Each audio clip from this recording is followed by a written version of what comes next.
देखिए, सबसे पहले आप समझें कि जैसे कोई भी एसी सप्लाई है, हमारा जो इनपुट सप्लाई है, ये एसी जो इन हो रही है, ये एसी इनपुट सप्लाई ये कोई भी सप्लाई हो सकती है। ग्रिड से आने वाली सप्लाई हो सकती है, जनरेटर से आने वाली सप्लाई हो सकती है, इन्वर्टर से आने वाली सप्लाई हो सकती है, इन्वर्टर से स्क्वायर वेव भी हो सकते हैं, इन्वर्टर से साइन वेव भी हो सकते हैं। ठीक है, तो ये जो भी इनपुट सप्लाई हमारा मिल रहा है यहाँ पे, ठीक है, ये डीसी बनाया जाता है। अब डीसी बनाने के लिए देखिए, ये जैसे डिफरेंस क्या है एसी और डीसी में। जैसे ये एसी साइकिल है, एसी साइकिल मतलब अल्टरनेटिंग करंट। अब इसमें हम इसको दो पार्ट में कर देते हैं। देखिए, जैसे ये नीचे वाला है, ये हो गया आपका निगेटिव,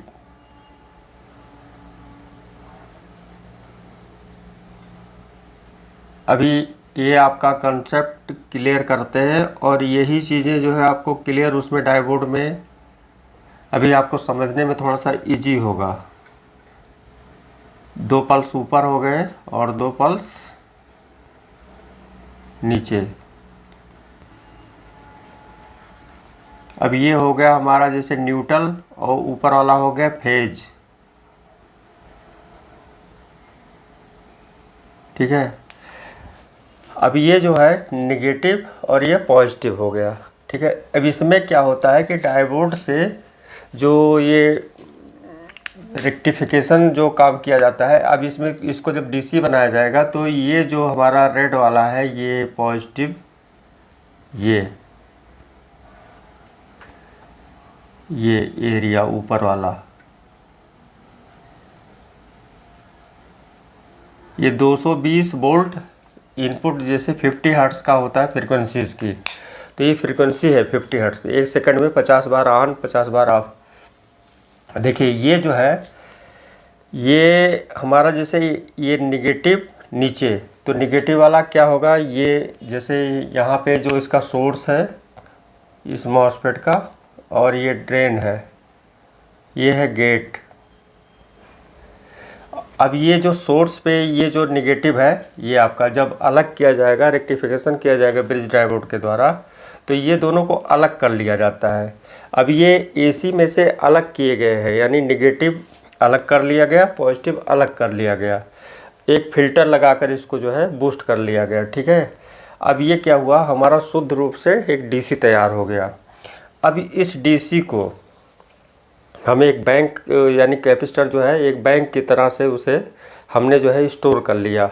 अब उसमें जो भी वोल्टेज आ रहे हैं वहाँ पे स्टोर हो रहे हैं। ठीक है, अब डीसी हो गया अलग अलग, सेपरेट हो गया।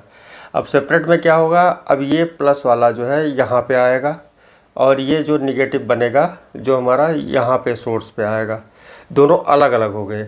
अब अगर ये हमारा डायरेक्ट ट्रांसफार्मर होता तो जैसे न्यूट्रल यहाँ पर दे दिए, फेज यहाँ पर दे दिए, चाहे फेज यहाँ दे दिए, न्यूट्रल यहाँ दे दिए। ठीक है, डायरेक्ट इन कर सकते थे ये 220 वोल्ट, लेकिन इसको डायरेक्ट ना इन करके इसको जो है डीसी बनाया गया अलग अलग, इसलिए क्योंकि यहाँ पे जो भी वोल्टेज चाहिए वो रेगुलेट चाहिए, फिक्स चाहिए, उसको ज़रा सा भी हिलना नहीं चाहिए, ज़रा सा भी उसमें कंपन नहीं होना चाहिए, या कम या ज़्यादा कोई भी इफ़ेक्ट ना पड़े। जैसा कि आपको मालूम है कि आने वाली सप्लाई ये जो भी है ये कभी भी कम हो सकता है, कभी भी ज़्यादा हो सकता है, ये हमारे हाथ में नहीं है। लेकिन जो भी प्रोडक्ट है उसको फिक्स वोल्टेज चाहिए, तो ये कांस्टेंट वोल्टेज बनाने के लिए एसएमपीएस की जो है डिज़ाइन की गई। और एसएमपीएस की डिज़ाइन इसलिए भी किया गया कि आकार में ट्रांसफार्मर का आकार जो होता साइज़ होता था वो काफ़ी बड़ा होता था और काफ़ी जो है स्पेस भी घेरते थे। और ये क्या है आपका एसएमपीएस जो है कि काफ़ी छोटे में और परफेक्ट उसी तरीके से जो है, यानी उससे भी अच्छा रिस्पॉन्स ये जो है देता है एसएमपीएस पावर सप्लाई। अब इसे और हम थोड़ा सा समझाते हैं। देखिए, समझिए, ये जो हमारा डीसी बनाया गया, डीसी इसलिए बनाया गया कि जैसे हमारा एक पावर बैंक हो गया, अब उस समय इनपुट सप्लाई हमारा 220 वोल्ट से कम हो गया, जैसे 100 वोल्ट आ गया, तो उस 100 वोल्ट को तो उस समय भी यहाँ पे 12 वोल्ट मिलना चाहिए, और 220 वोल्ट यहाँ पे आ रहा है तो भी मिलना चाहिए, 280 वोल्ट आ रहा है तो भी हमारा यहाँ पे 12 वोल्ट ही मिलना चाहिए, यानी 12 वोल्ट। जिस प्रकार से डिज़ाइन किया गया है, एक एग्जाम्पल पे बताते हैं हम। ठीक है, अब देखिए अगर ये 100 वोल्ट हो गया यहाँ पे इनपुट सप्लाई, तो इसको जो है तब भी जो है उतना बराबर चाहिए। तो इस बाइंडिंग में जो हमारा 300 वोल्ट इन हो रहा है, तो जब यहाँ पे वोल्टेज ड्रॉप होगा तो भी यहाँ पे भी वोल्टेज ड्रॉप होगा, तो यहाँ पे वोल्टेज ड्रॉप होगा तो यहाँ पे भी वोल्टेज ड्रॉप होना चाहिए। तो उस चीज़ को बैलेंस करने के लिए यहाँ पर देखें एक फीडबैक बनाया गया है। फीडबैक ये काम करता है कि यहाँ जो हमारा सेकेंडरी में आउटपुट होने वाला वोल्टेज का जो ड्रॉपिंग है या जो भी एरर है, उसका इन्फॉर्मेशन यहाँ पे प्राइमरी में ये रिटर्न कर देता है। इन्फॉर्मेशन मतलब इस ऑप्टोकपलर के द्वारा इसका जो है सारा सूचना इन्फॉर्मेशन इस PWM IC को देता रहता है, वो कंटिन्यू और इतनी स्पीड में होता है कि जो यहाँ पे वोल्टेज बन रहे हैं उसका जो लोड है या जिस कंडीशन में है, सारे सिचुएशन को इन्फॉर्मेशन के रूप में यहाँ पे हमेशा कंटिन्यू लगातार अपने ड्यूटी पे लगा रहता है। और इसी के ड्यूटी के अनुसार इसकी ड्यूटी भी चेंज होती रहती है और इसकी ड्यूटी के अनुसार यहाँ पे स्विचिंग चेंज होता रहता है, इसकी स्विचिंग के अनुसार यहाँ पे वोल्टेज चेंजेज होता रहता है। ये इतना स्पीड में होता है कि आपकी आंखें उसे नहीं देख पाएंगी और वोल्टेज नॉर्मल तरीके से बराबर रहेगा। और हेल्प के लिए बीच में कैपेसिटर रहता है, यानी जो वोल्टेज का उतार चढ़ाव है, दोनों उतार और चढ़ाव के बीच में जो कवर करता है, जो कैपेसिटर होता है, उसकी मेन भूमिका होती है। अब आगे हम चलते हैं, इसमें और भी समझते हैं। देखिए सबसे पहले तो ये समझ लें, कोई भी पावर, एनर्जी, वोल्टेज कोई भी है, वो जितने रूप से मतलब जितने परफेक्ट रूप से शुद्ध रहेगा, यानी शुद्धता होनी चाहिए। जैसे पानी, सपोज दैट पानी मान लें, जैसे वाटर, उसमें देखें एकदम क्लियर प्योर पानी, अगर ज़रा सा भी उसमें कोई चीज़ आप घोल दें तो देखिए कलर उसके चेंज हो जाते हैं। तो ये जितना सॉफ्टली पानी की तरह रहेगा उतना ही स्मूथली रिस्पॉन्स करेगा, वो चाहे जिस काम के लिए बनाया गया है वो उतना ही परफेक्ट काम करेगा। जितना ये बढ़िया पावर सप्लाई होगा उतना अच्छा रिस्पांस आपको मिलेगा, वो चाहे ऑडियो सेक्शन का हो या चाहे वो किसी भी जो है LED, LCD TV, smart TV, किसी में मदरबोर्ड में कहीं भी सप्लाई जो जा रही है, मेन कोर जो है सप्लाई, वो शुद्ध होना चाहिए। जैसे हम लोगों का देखिए इसमें जो एनर्जी का हमने बताया था, ये जो रेजिस्टेंस के बारे में, कि जो ब्लैक से स्टार्ट होता है कि ब्लैक हमारा जो है 0 है, और उसके बाद हमारा ब्राउन, फिर रेड, फिर ऑरेंज, फिर येलो, फिर बीच में ग्रीन, फिर ग्रीन के बाद ब्लू, ब्लू के बाद वॉयलेट, वॉयलेट के बाद ग्रे, ग्रे के बाद वाइट। अब ये जो सारे कलर हैं, तो सबसे ऊपर हमारा क्या हुआ कलर, वो हुआ वाइट। वाइट इसलिए वाइट का कि ये चीज़ें जो है एक एग्जाम्पल के लिए जो है एक कलर का जो है रिस्पॉन्स दिया गया है। वाइट मतलब कि उसमें कोई भी दाग नहीं है, ठीक है। जैसे हम लोगों का क्या होता है, हम लोगों का भी जो है ये एनर्जी होता है इंटरनल, वो जितना वाइट लेवल रहेगा उसमें कोई भी मतलब डॉट्स या धब्बा या वो सब सारी चीज़ें नहीं रहेंगी, क्लियर रहेगा, फाइन रहेगा, तो उतना ही हमारा भी परफेक्ट परफॉर्मेंस करता है। बॉडी या जितने भी हमारे इनर के सिस्टम है वो परफेक्ट तरीके से काम कर, जैसे ये यहाँ का सारा इन्फॉर्मेशन इसको देता है, उस हिसाब से इसकी कंट्रोलिंग रहती है। अब नेक्स्ट अब आगे इसका यहाँ पर और देखें, जैसे ये फीडबैक है ऐसे यहाँ पे ऑक्सिलरी सप्लाई है। ऑक्सिलरी सप्लाई का क्या काम है, जैसे फीडबैक का काम है कि यहाँ का जितना इन्फॉर्मेशन है इसे जो है ऑप्टोकपलर के द्वारा यहाँ पे इन्फॉर्म कर दे, सूचना दे दे। और ये ऑप्टोकपलर इसलिए लगाया जाता है क्योंकि यहाँ पे जो वोल्टेज है वो हाई वोल्टेज है, यहाँ पे वोल्टेज लो है। ये हाई वोल्टेज और लो वोल्टेज की जो निगेटिव है, निगेटिव को यहाँ पे कनेक्ट ना करके एक ऑप्टोकपलर के द्वारा जो है इसकी हमारी सेकेंडरी की जो आउटपुट की इन्फॉर्मेशन प्राइमरी में दे दी जाती है इनपुट में। अब ये जो ऑक्सिलरी सप्लाई है, ऑक्सिलरी सप्लाई क्या होता है कि जैसे ये IC है, इसको काम करने के लिए सप्लाई चाहिए। सप्लाई हमारा यहाँ पे इसके द्वारा मिलेगा, और इसमें सप्लाई कब होगा, जब इसकी स्विचिंग यहाँ पे होगी, और इसकी स्विचिंग यहाँ पे होगी तो यहाँ पे मैग्नेट फील्ड बनेगा। मैग्नेट फील्ड बनेगा तो इसमें जो है वोल्टेज जनरेट होगा, इसमें वोल्टेज जनरेट होगा, तो इसको जो है इसके बाइंडिंग के अनुसार इसको वोल्टेज मिलेगा।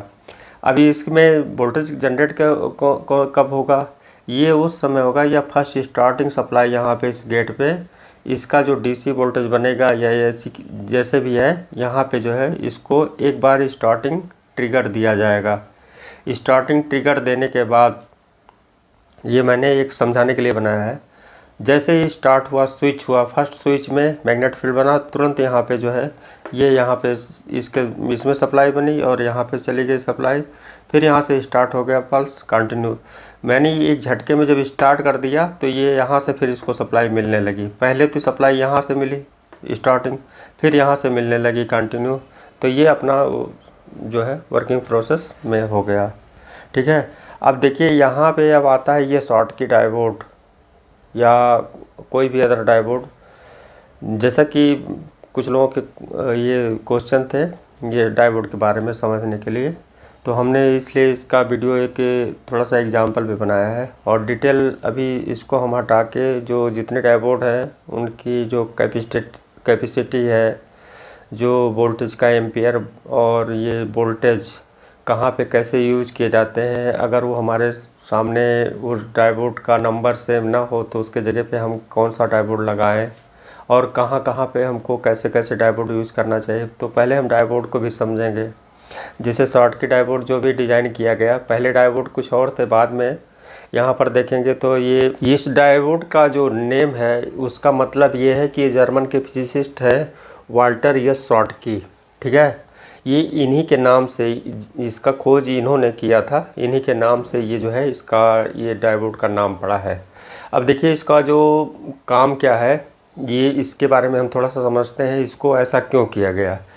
यहाँ पर बता दें कि जैसे देखिए ये जो लो फॉरवर्ड वोल्टेज ड्रॉप एंड ये वेरी फास्ट स्विचिंग एक्शन, ये इसलिए इसकी ज़रूरत पड़ी कि जैसे जब वोल्टेज यहाँ पे ड्रॉप होते हैं उस समय जो इसमें स्विचिंग हो रही होती है तो उसका जो यहाँ पे इफ़ेक्ट पड़ता है। जैसे एक नॉर्मल तरीके से जो वोल्टेज 220 आ रहे हैं उस समय जो स्विचिंग हो रही है तो वहाँ पे कोई ज़रूरत नहीं, लेकिन जब यहाँ पे वोल्टेज ड्रॉपिंग के इशू आते हैं तो उस समय क्या होता है कि जैसे तो आप देख लें कि जो यहाँ पे इनपुट पल्स जो ये साइन वेव आ रहा है, तो ये आकार क्या होता है जब डीसी बनने के बाद फिर ये जो यहाँ पे इन हो रहा है ये पल्स नहीं रह जाता है, यानी ये आकार यहाँ पे ये नहीं रह जाता। इसलिए क्योंकि जब डीसी वोल्ट यहाँ पे होगा तो डीसी वोल्ट यहाँ पॉजिटिव के रूप में इन होगा, यहाँ पे नेगेटिव रहेगा नहीं, दोनों सेपरेट रहेंगे अलग अलग। ये थोड़ी देर के लिए टच कराए जाएंगे यहाँ पे जो कि स्विच की तरह काम करेगा। अब ये दोनों डिफरेंस अलग है। अब ये जो आकार है स्क्वायर वेव, ठीक है, PWM स्विचिंग जो इसका जो बनाया जाएगा इसके द्वारा, आईसी के द्वारा, तो ये आकार ये हमारा स्क्वायर वेव, ये यहाँ पे जो भी इसके सेकेंडरी में यानी यहाँ पे आउटपुट में जो भी पल्स बनेंगे जिसके आकार जो होंगे वेव, जब आप यहाँ पहले देंगे तो ये भी एक एसी ही होगा। वो एसी का जो फंडामेंटल है इस स्विचिंग के यानी इसके स्विचिंग के अनुसार यहाँ पे जो है वोल्टेज जनरेट होगा। और उससे पहले यहाँ पे जो वोल्टेज जनरेट हो रहा है उसका रीज़न ये है यहाँ पे मैग्नेटिक फील्ड बनेगा इस कोर में, और वो मैग्नेटिक फील्ड इसके ऑन ऑफ होने के वजह से इसमें बनेगा। जैसे आप देखते हैं पानी के लहर होते हैं, तो जैसे पानी के लहर होते हैं ऐसे ऐसे ऐसे ऐसे ऐसे, यानी यहाँ पे जो इफ़ेक्ट हुआ तो इसका जो वेव बनता चला गया बनता चला गया बनता चला गया, तो यहाँ पे जाके एकदम स्लो हो जाता है। ठीक है, आगे पहले बहुत तेज़ रहेगा, तो ये जो यहाँ पे वेव बना पानी की उसमें तरह, तो ये जो धक्का लगता जाता है पानी में, आप देखते हैं कि जब कोई चीज़ फेंकेंगे आप पानी को ऐसे करेंगे तो आगे जो पानी का धक्का होता है वो उसमें वो वेव की तरीके से होता है। ऐसे यहाँ पे भी जो स्विचिंग होता है तो वो उसका ही यहाँ पे जो है मैग्नेट फील्ड बनता है, उसी के अनुसार एक लहर समझ लीजिए उसमें होता है उस मैग्नेट फील्ड में। और वो जो चुंबक का जो मैग्नेट फील्ड बनता है तो उसके एरिया में जो भी टर्न होंगे यानी वहाँ पे जो भी वायर लपेटे रहेंगे, आप एक्स्ट्रा भी वायर लपेट दें तो भी उसमें वोल्टेज आ जाएगा, और वोल्टेज उसके टर्न के हिसाब से वहाँ पे वोल्टेज आउट होंगे। और एम्पियर की जो कैपेसिटी होगी तो ये जितना यहाँ पे इसकी एम्पियर की जो ज़रूरत पड़ेगी, ये कोर का साइज़ के अनुसार इसके जो है वायर के मोटाई और पतलाई, यानी जो मोटा और पतला जो होता है इसका वायर का, यानी गेज जो होता है इसमें जैसे हमको अधिक एम्पेयर का चाहिए तो यहाँ पे जो इसमें वायर है उसको जो है मोटा होना चाहिए। अगर मोटा नहीं है तो लेयर उसके जो है डबल, ट्रिपल 4 लेयर आप उसमें जो है एक साथ लपेट सकते हैं, उससे भी एम्पेयर की इंक्रीजिंग हो जाती है। ठीक है, वो ट्रांसफार्मर के डिज़ाइन के ऊपर होता है। लेकिन जो हमको बताना था ये इसलिए बता रहे थे कि ये जो साइन वेव है यहाँ पे ये साइन वेव नहीं मिलता है, एसी रहेगा ये भी, लेकिन इस पल्स के अनुसार यहाँ पे आपको एसी देखने को मिलेगा जब आप मल्टीमीटर से देखेंगे। तो इसमें क्या है, इसके एसी में इसके एसी में डिफरेंस है यहाँ पे। अब ये जब ये स्लो हो जाता है तो यहाँ पे जो मिलने वाले वोल्टेज की जो फ्रीक्वेंसी है वो भी स्लो हो जाती है। उसी को रिकवरी करने के लिए जो है इस डायोड की डिज़ाइन की गई है, क्योंकि यहाँ पे जो लोड लगा है वो अपने कंटिन्यू उसी उतने कैपेसिटी अपना ये जो है यहाँ पे मांग करेगा। अब उसकी पूर्ति होनी चाहिए हर हाल में। यहाँ पे चाहे वोल्टेज डाउन हो चाहे हाई हो या कुछ भी हो, इसको यहाँ पे फिक्स होना चाहिए, यहाँ पे कम अधिक नहीं होना चाहिए। यही कांस्टेंट करने के लिए हमको जो है ये ज़रूरत पड़ा कि एक ऐसा डायोड हो कि जो भी यहाँ सिचुएशन बने उसको सारी चीज़ को ये फास्ट मतलब एक्शन ले, उसी हिसाब से ये यहाँ पे मिलने वाला इनपुट के हिसाब से स्विचिंग देता है। और यही इसका जो है फीडबैक जो लोड पड़ता है यहाँ पे फीडबैक जो है इन्फॉर्मेशन इसको कंटिन्यू देता रहता है। इसलिए आप देखते होंगे कभी कभी इसका जो फीडबैक होता है यहाँ से लिया जाता है जो मेन सप्लाई होता है, क्योंकि इसका यहाँ पे जो लगने वाला डायोड होता है वो अलग होता है। तो ये पावर सप्लाई के डिज़ाइन के ऊपर होता है कि उसको कितना मतलब इम्पोर्टेंट सप्लाई बनाया गया है, कितना उसमें क्वालिटी रखी गई है। तो एक नॉर्मल सप्लाई अलग होता है, उसका उतना अच्छा काम नहीं होता है। और एक जो जिसे कहते हैं वीआईपी जो सप्लाई डिज़ाइन की जाती है उसका रिस्पांस उसके फंक्शन पे बहुत ही इफ़ेक्ट होता है। इसीलिए लॉन्ग टाइम काम करने के लिए जो है बहुत ज़रूरी होता है कि उसकी सप्लाई जो है बेटर हो। वो आप अलग से भी रिपेयर कर रहे हो तो भी उसके अगर पावर सप्लाई में प्रॉब्लम है तो उसे बहुत ही केयरफुली जो है रिपेयर करने की ज़रूरत होती है। इसे हम अभी और भी एक्सप्लेन करेंगे तो इसमें आपको सारे कंसेप्ट क्लियर मिलेंगे। और इसमें देखिए हम इसका जो डीएसओ पे दिखाएंगे दोनों यानी आउटपुट और इनपुट के इफ़ेक्ट को, तो आपको ये कंसेप्ट और क्लियर दिखेगा। क्योंकि अभी जैसे मान लीजिए अभी बता रहे हैं तो ये कि इमेजिंग है, ये आपको लगता होगा एक फीलिंग समझ लीजिए, उसे अनुमान से आप लगा रहे होंगे।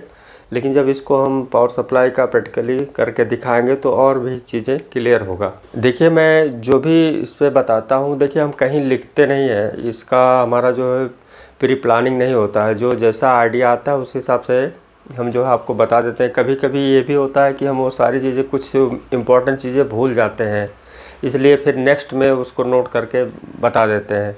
तो जैसे हमारे माइंड में आया या जो कि ये बताना ज़रूरी है या इसके बारे में इंटरनल ये सारी चीज़ें इन्फॉर्मेशन ज़रूरी है तो उसको मैं तुरंत इस पर वीडियो बना देता हूँ।